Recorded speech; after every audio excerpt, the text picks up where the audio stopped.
Hello दोस्तों, आज हम बहुत सुंदर प्यारा सा समधी जी के गारी गीत लेके आगल बानी। आप लोग जरूर सुनी जा।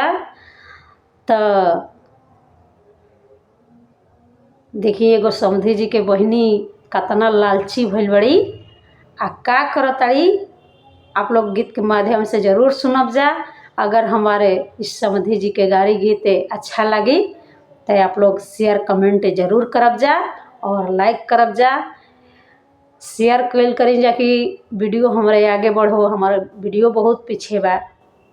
प्लीज़ आप लोग से हाथ जोड़ के ये रिक्वेस्ट बा कि आप लोग जरूर हमारे साथ देव जा। हमारा उम्मीद बा। तो दोस्तों, आप लोग जरूर सुनी जा और सुनी जा कि समधी जी के बहिनी क्या कैले बाड़ी, कैसे करताड़ी।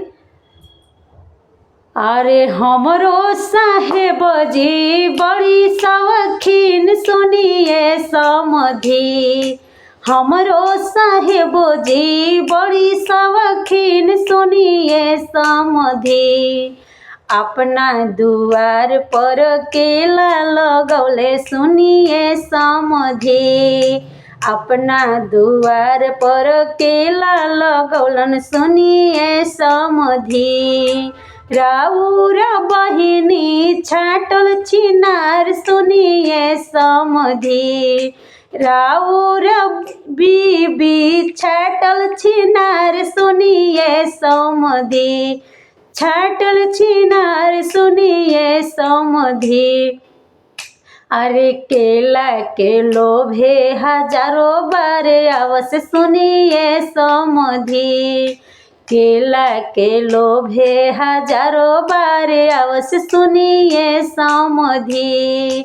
केला के लोभे हजारों बार आवस सुनिए समधी।